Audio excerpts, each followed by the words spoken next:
네, 여러분 반갑습니다. 다 같이 합장하시고 따라하세요. 나모 따싸 바가와또 아라또 삼약 삼부 따싸 나모 따싸 바가와또 아라또 삼약 삼부 따싸 나모 따싸 바가와또 아라또 삼약 삼부 따싸 지극히 존귀하시고 응당 공양 받을만 하며 바르게 두루와 하시는 분께 귀의합니다. 예. 자, 오늘도 지난 시간에 이어서 붓다의 노래 개송을 공부하도록 하겠습니다. 부처님의 일대기를 108개송으로 정리한 책이죠. 붓다의 노래. 지난 시간에 7번, 7번째 개송까지 했죠. 오늘은 9쪽에 8번째 개송, 35세의 마라의 유혹과 위협을 이겨내고 깨달음을 성취하시다. 대목부터 보겠습니다. 29세에 출가하셔서 처음에 선정과 고행을 닦으셨다. 그것은 그 당시의 수행 풍토대로 일단 쫓아서 하신 거죠. 태자로서의 쾌락을 누릴 수 있었지만 과감히 그것을 포기하고 출가하셔서 숲속에서 수행하는 사람들에게서 일단 같이 묻어서 수행을 하신 거예요. 그 당시에 가장 많이 하는 수행 풍토가 첫째가 선정, 둘째가 고행이었습니다. 이것은 그 당시뿐 아니라 지금도 마찬가지죠. 지금도 많은 분들이 수행을 할 때 선정을 닦거나 또는 고행을 하거나 이런 그 풍토가 있죠. 그래서 그 당시에 수행 풍토대로 선정을 닦았지만 이 선정이라는 것이 앉아 있을 때는 몸도 없어지는 것 같고 마음도 쉬는 것 같고 해서 즐겁고 평화로운 느낌이 오지만 그러나 1년 365일 앉아 있을 수만은 없다. 일어나서 돌아다니면서 탁발도 해야 되고 밥도 먹어야 되고 또 잠도 자야 되고 또 사람들과 대면해서 대화도 해야 되고 하는데 이게 늙고 죽음의 문제가 완전히 해결되는 것이 아니구나 하는 것을 느끼신 거예요. 그래서 이제 선정을 포기하고 고행을 닦기 시작합니다. 6년 동안 지금까지 그 누구도 가보지 못한 경지까지 고행을 하셨어요. 돌아가시기 직전까지 고행을 하시다가 내가 이렇게 고행을 하다가 죽으면 무슨 소용이 있나? 이것이 바로 생사의 바다를 뛰어넘는 경지는 아니구나 하는 걸 터득하셨어요. 고행이라는 게 몸만 수고롭게 할 뿐이지 진정으로 나고 죽음의 문제가 해결되는 게 아니고 오히려 나고 죽음의 문제에 빠져버리는 거죠. 그래서 고행도 포기하십니다. 그리고 강에 들어가서 나열한자라강에 들어가서 목욕을 하시고 수자타라고 하는 여인에게서 우유죽을 받아서 공양을 드십니다. 그러자 함께 수행하던 5명의 수행자들은 시다르타가 타락했다. 이제 고행을 더 이상 안 하니까 하고 떠나버립니다. 그때 이 시다르타 태자는 생각을 하죠. 야, 지금까지 남들이 하던 방식대로 수행을 해보니까 답이 없구나. 삶의 문제라는 게 마찬가지입니다. 남들이 하는 대로 살게 돼 있어요. 대부분 사람들이. 왜냐하면 태어나서 자라면서 그렇게 교육받고 그렇게 보여지고 들려지기 때문에 남들이 하는 대로 살면은 된다고 생각을 하는 거죠. 하지만 이 수행과 깨달음의 문제에 있어서는 절대 남들이 하는 대로 한다고 되는 게 아닙니다. 그거를 확실히 깨달으신 거예요. 그러면 어떻게 해야 될까? 그때 이제 생각난 게 우리가 병에서 벗어나려면 병의 원인을 알아야 되는 거예요. 이 병이 왜 생겼나? 그것과 마찬가지로 늙고 죽음에서 벗어나려면 늙고 죽음의 원인을 알아야 되겠구나 하고 여기에 이제 착안을 하셨죠. 그래서 불교가 인과설이 되는 겁니다. 이것이 있으므로 저것이 있고, 드디어 이제 원인의 문제에 대해서 착안하기 시작한 거죠. 35세에 마라의 유혹과 위협을 이겨내고 깨달음을 성취하시다. 마라는 악마죠. 이 부처님께서 이 세상에 출현하시면 광명의 세계가 넓어지고 그만큼 어둠의 세계는 줄어들기 때문에 이 마라는 방해를 합니다. 그래서 처음에는 역경계, 아주 무섭고 위협적인 그런 모습을 보여줘서 겁을 주려고 하지만 실패했죠. 그 다음에 순경계, 자기 아리따운 세 딸을 시켜서 뭐 어린애 모습, 초년, 중년, 후년 여러 가지 그런 요염한 모습들을 보여서 유혹하려고 했지만 실패를 했죠.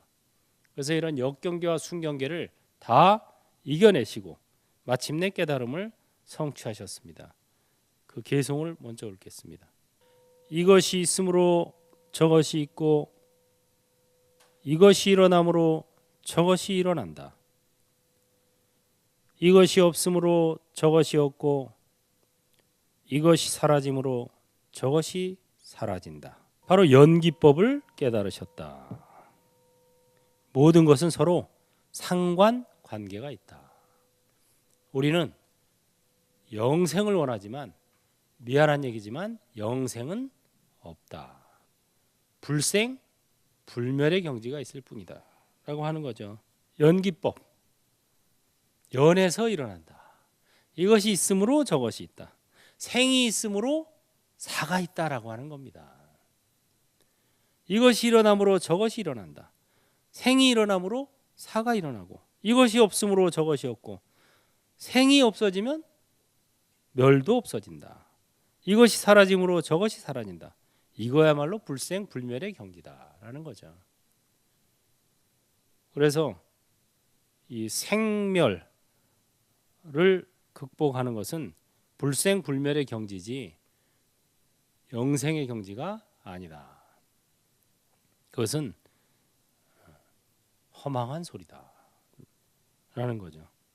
그래 특히 늙고 죽음의 원인을 관찰해서 연기를 발견하다 하는 것이 바로 12연기설이 되겠습니다. 이 지금 읊은 개송은 12연기설을 간단히 압축해서 읊은 거고 12연기설은 늙고 죽음의 원인은 태어남이다.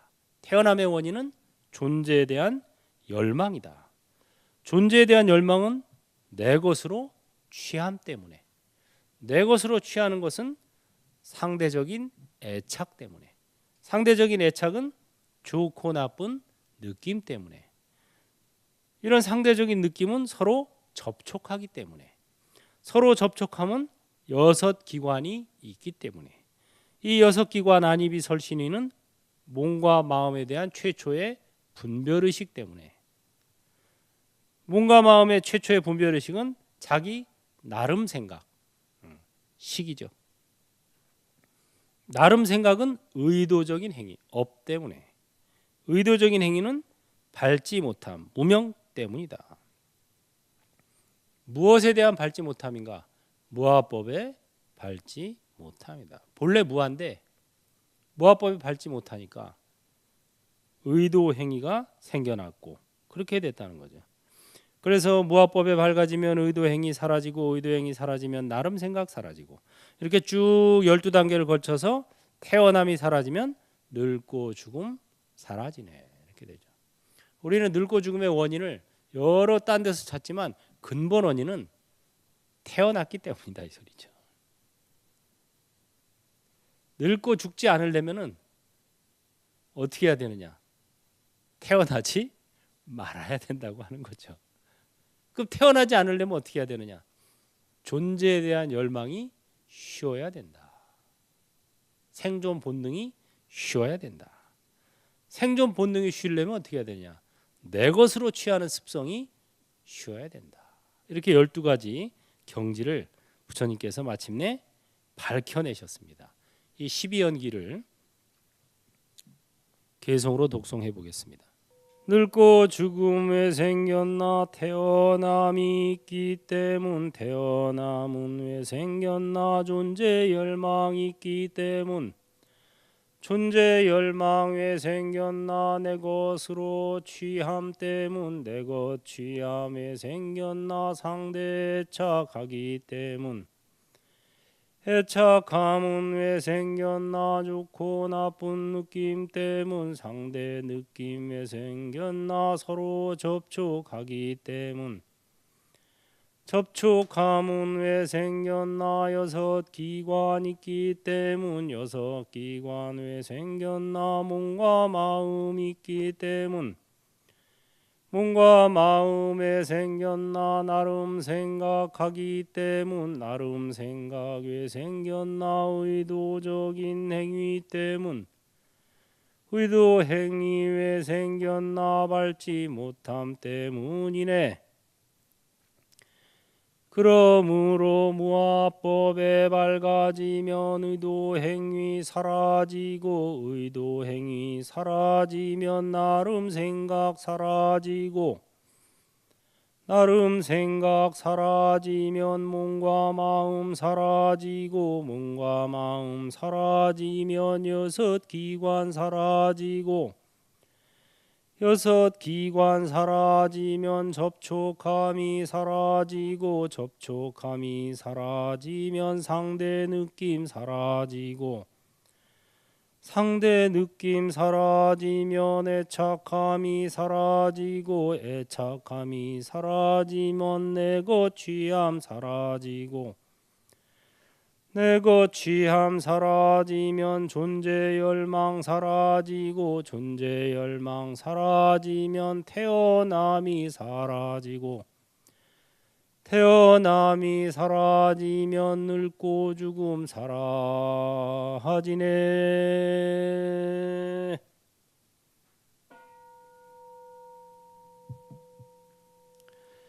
네, 이렇게 해서 늙고 죽음의 원인을 관찰해서 12연기를 발견하셨다. 드디어 늙고 죽음의 문제에 대한 답을 얻으신 거예요.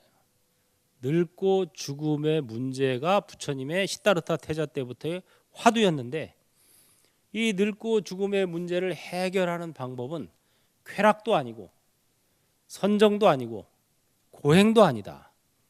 그럼 무엇이냐? 원인을 찾아냈죠. 늙고 죽음의 원인은 존재에 대한 열망, 존재에 대한 열망은 내 것으로 취함. 이렇게 해서 근본 원인은 무명 때문이다. 밟지 못함. 그럼 무엇에 밟지 못하냐? 무아법에 밟지 못합니다. 그래서 무아법에 밝아지면 의도행이 사라지고 의도행이 사라지면 나름 생각 사라지고 해서 결국 태어남이 사라지면 늙고 죽음 사라지네 해서 답을 얻으신 거예요. 이제 늙고 죽음의 문제에서 벗어나는 답을 얻으셨고, 그 다음에 10번 개송 깨달음을 얻은 직후 명상하며 사념처를 떠올리시다. 이렇게 해서 본인은 직접 답을 얻으셨지만 그러나 이 중생들이 이 답을 직접 얻기란 어려운 얘기죠. 그래서 어떻게 하면 이 중생들이 무아법에 쉽게 빠르게 통달할 수 있을까? 그 생각을 하셔서 사념처를 떠올리신 겁니다. 묻 삶을 청정하게 하고 슬픔과 비탄을 극복하고 고통과 근심을 뛰어넘고 바른 이치를 얻고 열반을 실현시키는 단 하나의 길이 있으니 그것은 바로 네 가지 관찰의 확립이다. 이게 사념처죠. 네 가지 대면 관찰. 몸에 대해 몸을 보고 느낌 대해 느낌 보고 마음 대해 마음 보고 법에 대해 법을 보는, 이것이야말로 무아법에 밝아지는 무명을 없애는 가장 좋은 방법이며 단 하나의 방법이다. 이렇게 얘기하셨습니다.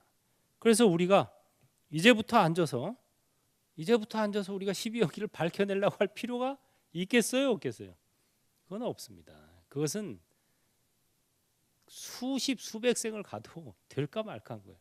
이미 부처님께서 길을 원인을 다 분석해 놔서 밝혀 놓으셨으니까 우리는 그거를 보고 믿고 따라가면 되는 거예요. 믿고 이해하고 그 다음에 수행하면 되는 거예요. 그래서 증득하면 되는 겁니다. 그 바로 신해 행 증이라고 그러는 거죠. 믿고 이해하고 행하고 증득한다. 우리가 이제부터 12연기를 새롭게 앉아서 지금부터 내가 쾌락에도 빠져보고 그래서 쾌락은 답이 아니구나. 또 선정에도 죽어라고 해보고 선정도 답이 아니구나. 고행도 죽어라고 해보고 고행도 답이 아니구나. 그럼 원인을 분석해야 되겠다. 늙고 죽음의 원인이 무엇일까? 이거 하나만 가지고 공부해도 금생에 답이 안 나옵니다. 그래서 우리도 부처님처럼 그 시행착오를 다 겪을 필요가 있을까요? 없을까요? 없다고 하는 것이죠. 나도 부처님처럼 똑같이 시행착오를 겪어봐야지. 이게 미련한 짓입니다. 이게 요새 그러는 분들 많아요. 쾌락을 통해서 뭐 술에 취하거나 마약에 취하거나 신에게 취하거나 취하면은 일시적으로 행복감을 느낄 수는 있어요. 그러나 그것은 궁극적인 행복이 아닙니다.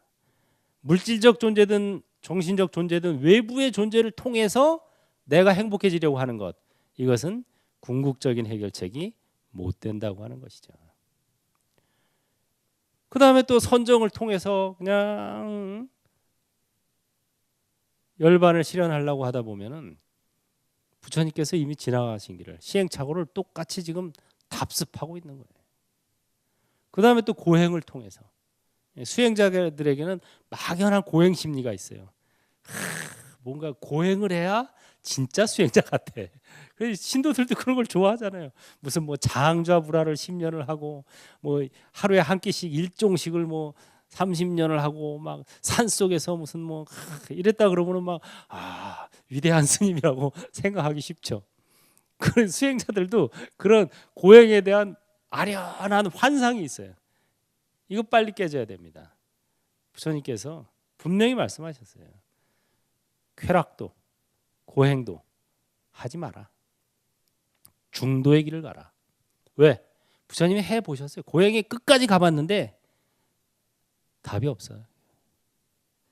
쾌락도 선정도 고행도 답이 아니다 하고 부처님께서 인과 원인을 분석해서 12연기를 다 이미 밝혀놨습니다. 그러니까 우리는 그걸 그냥 믿고 부처님이 이미 답을 내셨네. 이게 답이구나. 믿고 그다음에 이해하고 그거를 잘 분석해서 늙고 죽음의 원인은 바로 태어났기 때문이구나. 이거보다 더 정확한 답이 어디 있어. 안 태어났으면 늙을 일도 없고 추울 일도 없는데 이미 태어났다는 게 벌써 생했다는 게 이것이 일어나므로 저것이 일어나는 거구나. 이거 이해하기 좋잖아요. 누구나 이해할 수 있어요. 이해하고 그 다음에 행 수행하고 닦아 12연기서를 믿고 이해하고 이거 바로 부처님의 12연기를 얘기합니다. 깨달음에 대한 그 다음에 행증 수행해서 증득한다 증명한다 이것은 바로 사념처입니다. 이게 바로 네 가지 대면 관찰법을 닦고 증득한다 이렇게 되는 거죠.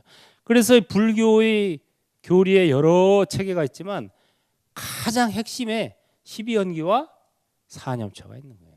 12연기와 사념처 연기법을 보는 자는 나를 볼 것이며 연기법을 보지 못하는 자는 나를 열애를 보지 못하리라 이렇게 얘기하셨어요. 진정 우리가 부처님을 본다는 것은 연기법을 보는 겁니다. 그리고 부처님이 가르침대로 행하고 깨닫는다는 것은 사념처를 행하고 깨닫는 것이다. 이게 바로 신해 행증이라고 하는 거죠. 이 신해 행증의 가르침은 특히 대승불교에서 얘기하는데 너무 소중한 거예요. 믿고 이해하고 이거 십연기를 해야지 내가 이제부터 똑같이 쾌락을 통해서 선정을 통해서 고행을 통해서 부처님이 가신 길을 나도 똑같이 답습하리라 이렇게 마음 먹었다가는 수천 생이 지나도 어렵습니다. 우리는 부처님께서 이미 답을 내서 제시해 길을 내주셨어요. 길을 내주셨으면 그 길로 가면 되지 내가 이제부터 새 길을 한번 내보겠다고 이거는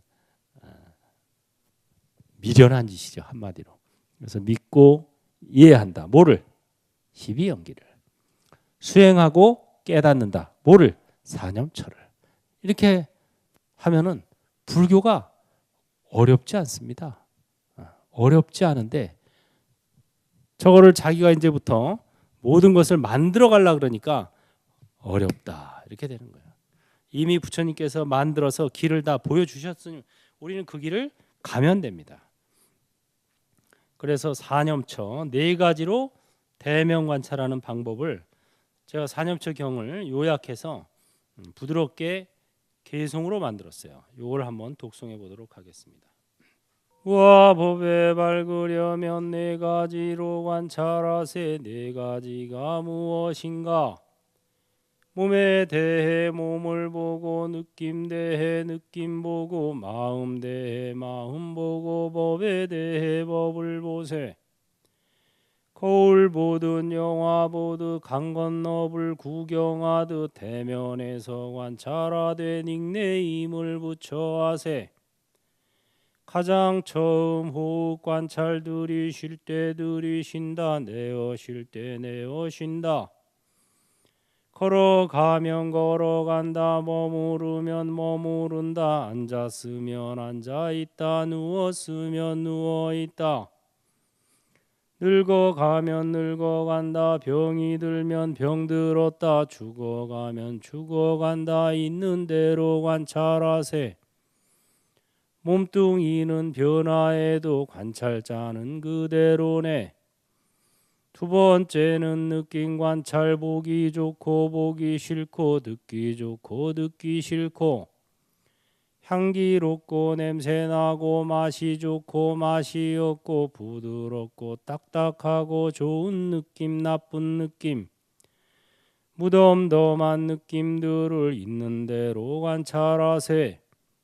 세 번째는 마음 관찰. 탐욕 성내 머리 서금 시기 질투 고화락을 있는 대로 관찰하세. 네 번째는 법성 관찰. 여섯 기관 무더기가 꿈과 같고 헛개비와 물거품과 그림자와 이슬이나 번개불과 같은 것을 관찰하세. 다섯 쌓인 무더기가 모두 공함 관찰하면 일체 고통 벗어나네. 가자 가자 건너가자 완전하게 건너가자. 모든 존재 변화하여 일어나고 사라지나. 관찰자는 여여부동 늙고 죽음 초월하네.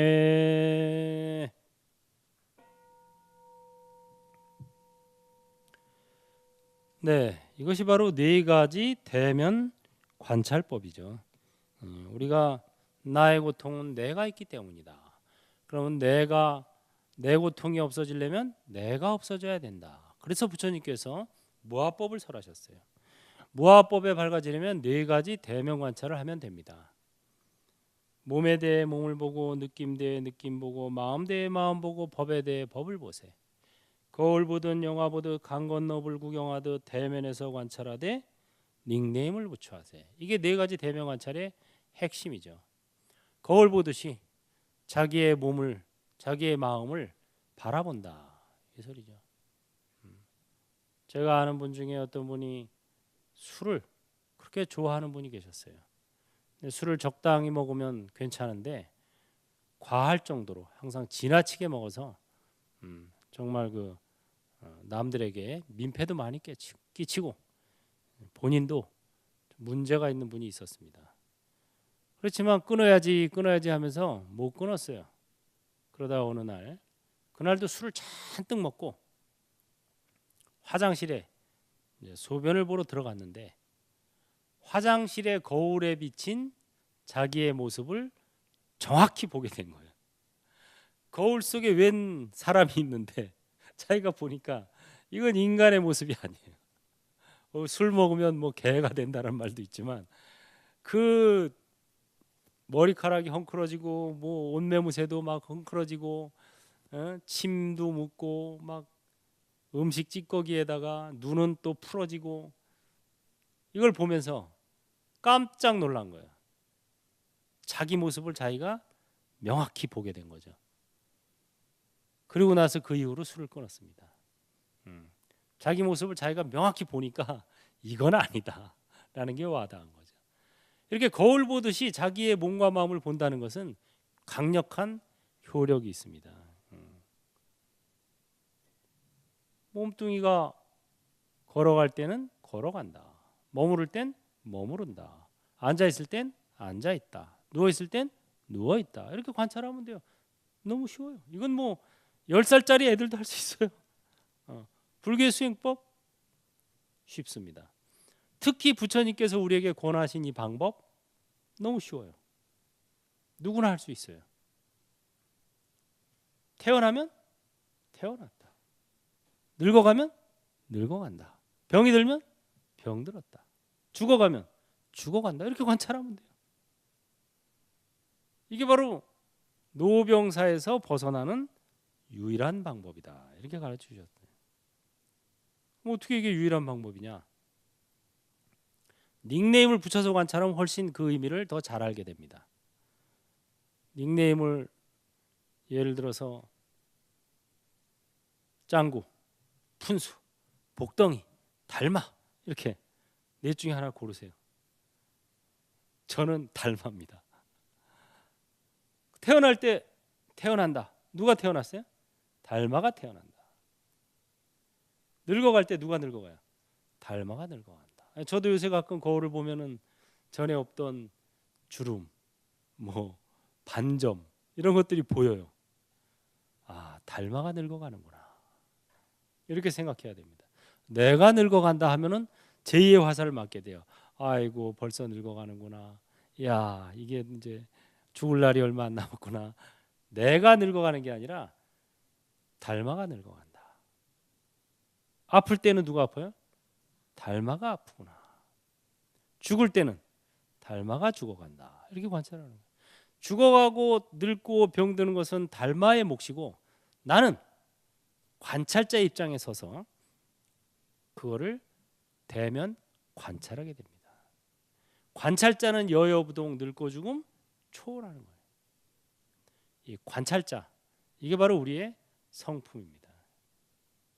몸과 마음의 생과 멸하는 것을 관찰하는 관찰자의 입장에서 서는 것 이것이 바로 늙고 죽음을 초월하는 방법이다. 이게 바로 사념초의 핵심이죠. 그래서 이것을 연습하는 것 이것이 늙고 죽음 초월하는 비결입니다. 모든 존재 변화하여 일어나고 사라지나 관찰자는 여여부동 늙고 죽음 초월하네. 이게 한결같이 대승경전에서 주장하는 핵심 사상이죠. 그 다음에 11번 개송 범천 마하브라우마의 요청으로 법을 펴기로 하시다. 마하브라우마 대범천. 천상세계에도 두 가지 종류가 있습니다. 복덕을 누리는 천상세계가 있고 선정을 닦는 천상세계가 있어요. 그래서 세상에 살면서 복 닦기를 많이 하신 분은 돌아가시면 복덕을 누리는 천상세계로 가요. 33천, 도리천, 제석천왕이 있는 곳. 그 다음에 살아있을 때 선정을 많이 닦으신 분은 선정을 닦는 범천으로 갑니다. 이게 범천이 성스러울 범자예요. 그래서 이 도리천은 가면은 여자도 많고 먹을 것도 많고 모든 것이 풍족합니다. 생각만 하면 생각대로 되는데요. 그러나 범천은 여자도 없어요. 왜? 여기는 무념무상의 경지를 추구하기 때문에 생각만 하면 생각대로 되는 건 벌써 하근기예요. 생각이 일어나지 않는 불념의 경지가 더 상근기라고 하는 거예요. 그래서 범처는 그런 쪽이죠. 그래서 부처님께서 12연기법과 사념처를 깨닫고 나서 망설이십니다. 이 법을 사람들에게 전해줄까? 전해주면 먹힐까? 사람들이 이해를 할까? 믿고 따라올까? 오히려 비방을 해가지고 업을 짓게 되지는 않을까? 여기까지 생각이 가죠. 그래서 망설이셨어요. 왜? 사람들은 도 닦는데 별로 관심이 없어요. 어떻게 하면 좀 더 부자가 되고 좀 더 출세하고 좀 더 명예를 드날리고 좀 더 건강하게 오래 사느냐, 이런 데 관심이 있지, 뭐 생사에서 벗어나는 법, 이거 관심 없습니다. 지금도 마찬가지죠. 부처님 당시나 지금이나 그런 건 똑같아요. 지금도 뭐 쪽집게 점 봐준다고 그런 점 있으면 막 그냥 사람들 버글버글하고 무슨 뭐 천도제나 지내주고 뭐 그냥 뭐 어떻게 부자 되는 법, 무슨 뭐 우리 절에 와서 기도하면 소원 성취한다, 뭐 이러면은 이제 막 버글버글하고 이러지, 생사에서 초월하는 법 가르쳐 준다, 팔이 날립니다. 별로 관심이, 생사에 초월하고 싶지 않아. 생사에 초월하고 싶지 않은데 뭐 자꾸 딴소리를 하고 있냐. 팔이 날립니다. 별로 달가워하지 않아요. 사람들의 관심은 복에 있어요. 복된 윤회를 하고 싶은 거예요. 복된 윤회. 근데 반드시 오르막길이 있으면 뭐가 있다? 내리막길이 있습니다. 도 닦는 입장에서는 복은 삼생의 원수라 그랬어요. 복 너무 좋아하면 안 됩니다. 복 짓느라고 한 생 까먹고, 누리느라고 한 생 까먹고, 까먹느라고 한 생 까먹고, 이래서 복은 삼생의 원수다. 복을 추구하는 마음이야말로 윤회를 가중시키는 겁니다. 윤회에서 벗어나려면 복은 적당히 추구하시고, 어느 정도냐, 도 닦을 만한 정도의 복만 있으면 돼요. 복도 너무 없으면, 너무 박복하면 또 도 닦기도 힘들어요. 그래서 복은 그저 도 닦는데 큰 지장 없을 정도, 요 정도만 추구하시고, 나머지는 도 닦는데, 대면 관찰하는데 관심을 가져야 되죠. 그래서 부처님께서 망설일 때 마하브라마 대범천이 와서 부처님께, 부처님, 세상에는 세상 사람들은 이 복에만 관심이 있지만 그래도 그 중에는 도 닦는데 관심 있는 사람이 있습니다. 그런 사람들은 부처님 말씀 들으면 윤회에서 벗어날 수 있습니다. 부디 법을 설해 주소서 하고 권청을 합니다. 그래서 부처님께서 법을 펴기로 결심하시고 계송을 씁니다. 이제 불사의 문은 열렸다. 귀 있는 자는 들으라. 낡은 믿음을 버리고. 예, 이제 불생 불멸의 문은 열렸다. 불사, 진짜 불사가 뭔지 그 문을 열겠다. 그러니까 귀 있는 자는 들으라. 낡은 믿음을 버리고. 예. 여기서 낡은 믿음이라는 것은 대표적으로 세 가지죠. 첫째는 숙명론, 둘째는 신의설, 셋째는 우연론, 불가지론입니다. 이것은 다 낡은 믿음, 이거야말로 미신이다라고 하는 거죠. 숙명론, 모든 것은 이미 결정되어 있다. 아닙니다. 바꿀 수 있습니다. 여러분들이 지금 어떤 마음가짐을 먹고 어떻게 닦느냐에 따라 미래는 바뀔 수 있다고 하는 거죠. 신이설, 모든 것은 다 신의 뜻에 달려 있다. 아닙니다. 내 인생의 주인공은 나라고 하는 것입니다. 셋째, 우연론. 아닙니다. 연기설, 인과설이죠. 모든 현상에는 원인이 있다.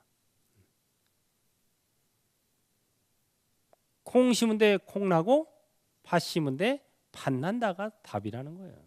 콩을 심건 팥을 심건 무엇이 날지는 이미 결정돼 있다. 숙명론. 콩을 심건 팥을 심건 무엇이 날지는 신에게 달려 있다. 신의설. 콩을 심건 팥을 심건 무엇이 날지는 아무도 알 수 없다. 불가지론, 우연론. 이것은 다 낡은 믿음입니다. 바른 믿음을 가져야 돼요. 바른 믿음은 바로 콩 심은데 팥 심은데 콩콩 팥팥이 바른 믿음이다라고 하는 것입니다. 자, 그래서 부처님께서 5 수행자에게 가서 처음으로 법륜을 굴리셨습니다. 그걸 초전 법륜이라고 하죠. 여기서 부처님께서는 쾌락과 고행에 빠지지 말라 하고 쾌락에 젖어 있는 것도 금하셨고 또 고행에 몰두하는 것도 그것은 이익이 없는 일이다 라고 이렇게 선언하시고 개성을 읊으셨습니다. 비구들이여, 열에는 이 2가지 극단에 빠지지 않는 중도 수행법을 완벽하게 스스로 깨달았다. 그 중도를 수행함으로써 진리를 보는 눈이 생기고 지혜가 생기고 완벽한 평화로움을 이루고 위 없는 알을 얻었고 스스로 깨달았고 그리고 열반을 증득하게 되었다. 근데 이래서 부처님께서는 처음에 이 5비구에게 5 수행자에게 법륜을 굴리시면서 중도법을 설하셨죠. 쾌락에 젖어 있어서도 안 되고 또 고행에 몰입할 필요도 없다. 너희는 중도의 길을 가라. 그래야만 진리를 볼 수 있으리라 하는 거였죠. 그럼 이 중도란 무엇일까? 중도는 바로 다름 아닌 팔정도뿐이다. 이렇게 얘기하셨어요. 중도는 고행도 안 하고 쾌락도 안 하는 건데 그러면 고행과 쾌락을 양변을 벗어난 중도의 길은 무엇입니까? 이것은 바로 팔정도다 하고 개송을 또 설해 주셨습니다. 열애가 완벽하게 스스로 깨달은 진리를 보는 눈이 생기고 지혜가 생기고 완벽한 평화로움을 이루고 위 없는 알을 얻었고 스스로 깨달았고 그리고 열반을 증득하게 해주는 이 중도란 무엇인가? 이것은 오직 성스러운 8가지 요소들이 있는 길 팔정도뿐이다. 팔정도는 바른 생각, 바른 말, 바른 행위, 바른 생계, 바른 정진, 바른 관찰, 바른 선정, 바른 견해이다.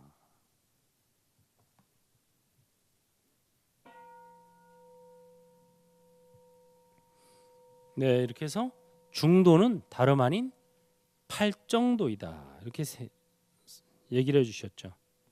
그럼 팔정도는 뭔가? 8가지 올바른 길, 바른 생각. 우리가 머리로는 생각을 하죠. 바른 생각을 해야 된다.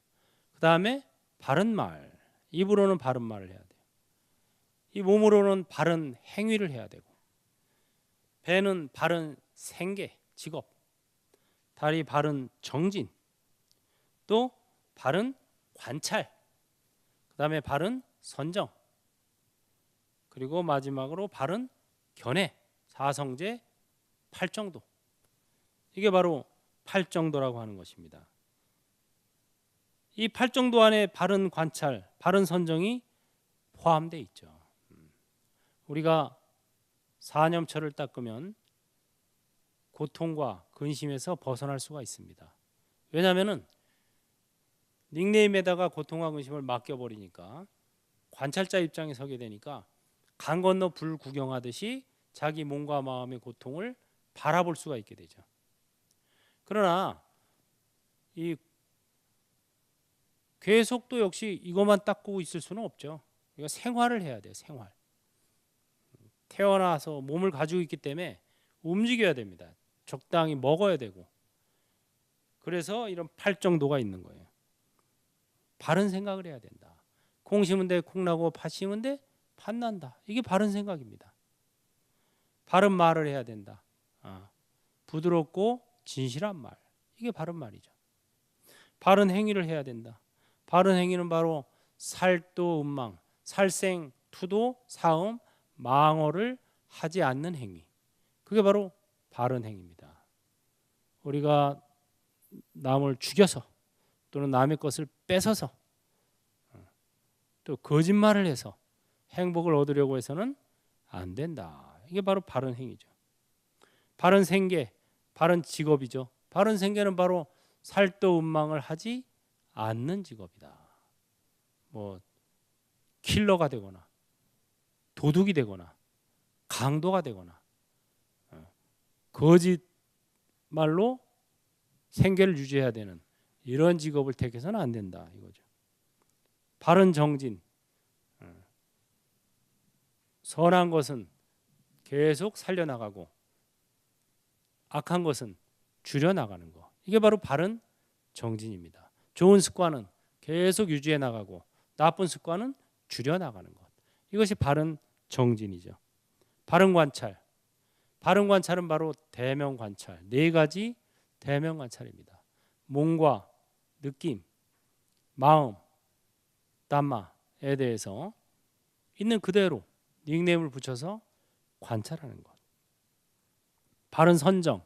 이것은 바로 대면 관찰이 처음에는 억지로 해야 돼요. 왜냐 아직 습관이 안 됐기 때문에 억지로 시간 내서 막 수행을 해야 됩니다. 그러나 나중에는 이게 저절로 이제 되어지죠. 그게 바로 선정. 초선정은 억지로 하는 거고 이 선정은 저절로 되어지기 시작하면서 희열과 행복을 느끼는 거예요. 삼선정은 저절로 되어지면서 희열조차 쉬워지고 행복감을 느끼는 거예요.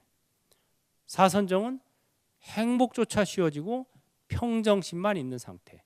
이게 바로 사선정입니다. 그래서 부처님께서도 항상 초선, 2선, 3선, 4선에 들어 계시다가 다시 또 4선, 3선, 2선, 초선으로 나오셔서 법을 설하시고 이러셨던 겁니다. 그래서 마지막으로 바른 견해. 바른 견해는 바로 사성제 8정도입니다. 나의 고통은 내가 있기 때문이다. 여기서부터 시작하는 게 바른 견해라고 하는 것이죠. 네, 오늘은 여기까지 공부하고 다음 시간에 14번째 개송부터 공부하도록 하겠습니다. 다 같이 합장하시고 성불은 행불로부터 바로 지금 여기에서 몸과 마음을 관찰하자. 아는 만큼 전하고 가진 만큼 베풀자. 행불하세요. 네.